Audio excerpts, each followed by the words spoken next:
Time is brought to you by the Gateway Film Center, 1550 North High Street, Columbus, Ohio. For their details and showtimes online at gatewayfilmcenter.com. The award-winning It's Movie Time is produced by John DeSando. Listen to the shows and read reviews online at WCBE.org. I'm John DeSando. I'm Wayne Miller.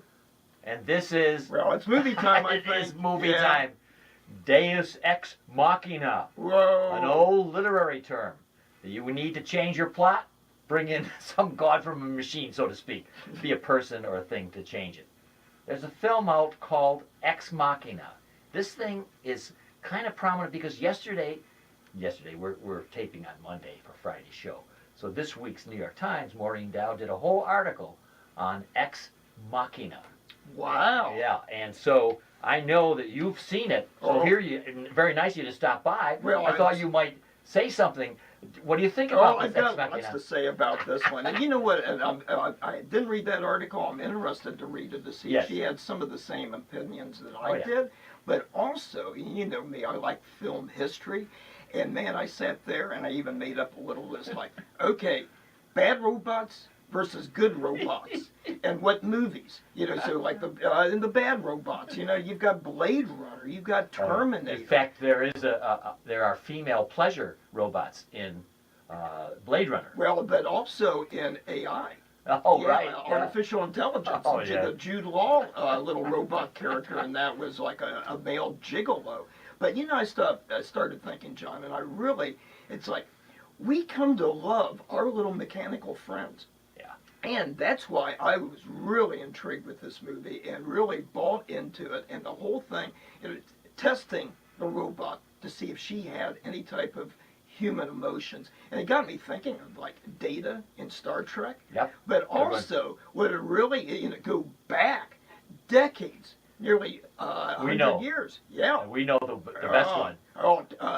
Metropolis. Yeah, Bridget and which is a woman, a shapely woman, as a robot. And that's exactly what we have here, a shapely woman, even though you can see through her innards.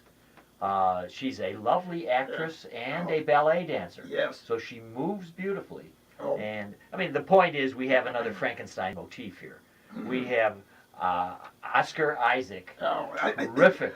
Terrific. And I'm looking forward, you know, I never heard of him, but he's going to be in the new Star Wars movie. I told you to see A Most Violent Year.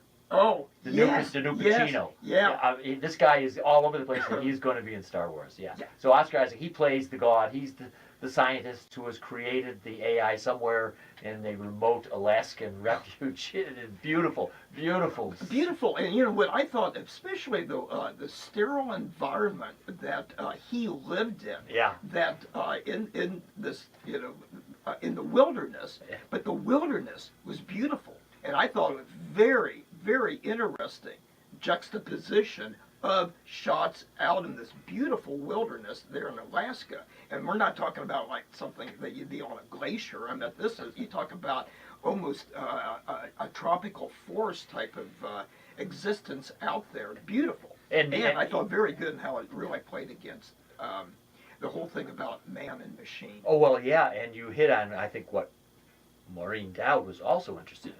The concept of freedom and imprisonment. Yes. You had that motif looked free. You had glass walls. You had this beautiful Alaskan background, and yet the young man that our scientist Isaac brings in, Domhnall Gleeson from Harry Potter. Yeah, and Unbroken. Right, and Unbroken. Yeah, it brings him in as he's a nerdy employee who knows a great deal about computer science. And you can see the separation between her, robot, and this young man, and he begins to fall under her spell. So there's an awful lot of feminist philosophy underneath all of this, and a bit of a slam on men who just get turned on even by robots when they look good. Well, especially since he had like a closet full of female robots. I know he did. You know, Isaac's character had built, you know, for himself. He anatomically got it correct, even right down to the pleasure principle. Yes, so, you know, what the heck is going on out here? Oh, but I thought her movement, her makeup, I really bought into that because, looking closely, like at her flawless face, but also where they had kind of cut around in the ears, and you Yes. could have, look at her and almost think that that is plastic. And she reminded me, those like little see-through dolls, the Visible Man and the Visible Yes, Woman. yes, that's right, plastic yeah. with Oh, you yeah, see yeah. the insides. Yeah, you and can see here all the veins and everything. Oh. Yeah, and this is so. It's essentially a three-hander. You have the scientist, you have the young man, Right. and you have the female robot, and there's another one. Yes, yes. So there's a fourth there yeah. that I think really adds to the plot, because you're wondering, is she a robot? Right. Is she real? Yeah. And There's some neat effects when they peel away the skin. yes, It's kind of yeah, It's yeah. just but mostly it's. I think the outstanding part here. For some, it will be the robot Ava, kind of a play on Adam Yeah. and Eve. Yeah. But the scientist, Nathan, I think is Isaac's name, Yeah. is to me the most fascinating. He's Yes. there, he's pumping iron, he's doing everything, he's completely self-contained. He's drinking. Then he detoxes the next day after a bender the night before. But I thought what I liked about it, I like humor. I don't like comedies that well, but I like comedy infused into the plot of a movie and the whole structure. And there's one scene that he starts dancing, with the one young Asian woman. Yes. And funny, very good. Yeah. But also it brings out the humanity in both him and his creation. Oh yeah, and you have to let yourself go. You have to accept some things, such as always in any science fiction and any fantasy, there are logical weaknesses in the whole Yeah. construction. How easily one could take over the system, I can't believe that. Take it away from the scientist and take it away from. I can't believe using cards to get in. Yeah. To get into rooms. I just seen some stuff was either antiquated or illogical. But when I go to these movies, I let myself go. And I'm just enjoying it, and I can accept all of that because I realize that they're playing on. And this is Alex Garland is the writer-director, and he was the one who wrote. This I think is his first directorial. He wrote 28 Days Later. Oh, and, one of my favorite yeah, zombie films. Yeah, me too. Maybe my favorite. Oh, Smart. yeah. So Yes. you could tell. He also did The Beach, which was not great, but he's had some Right. writing, some heavy writing experience, and I think did very well directing this film. Oh, I bought into it. Yeah, I agree with you. Very good. And isn't that funny? Because we bring up different subgenre of films now. Because we got the vampire, and of course zombies are really big Very now. good, it is. But I think one that dealing with robots is a whole other type of subgenre.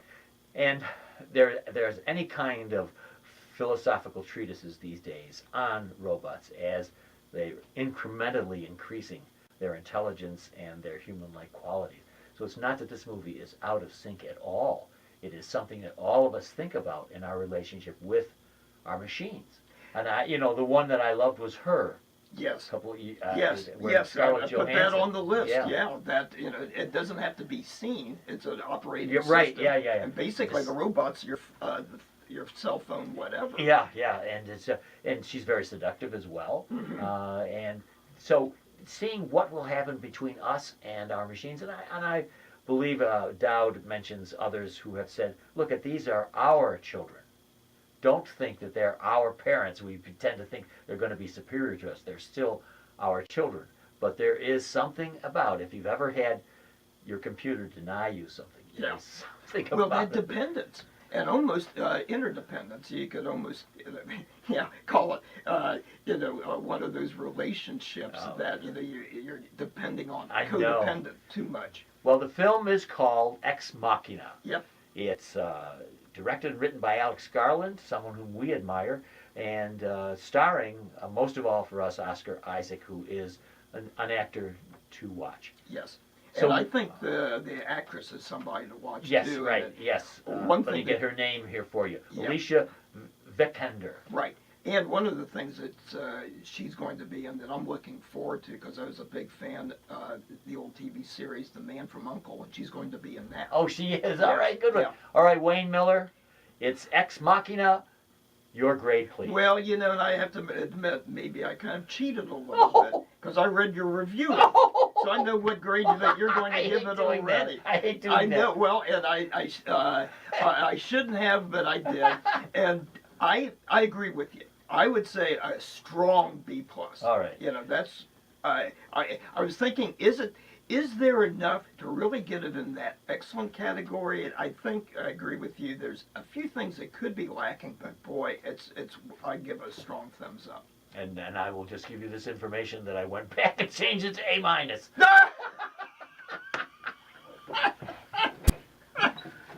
You caught me on that one.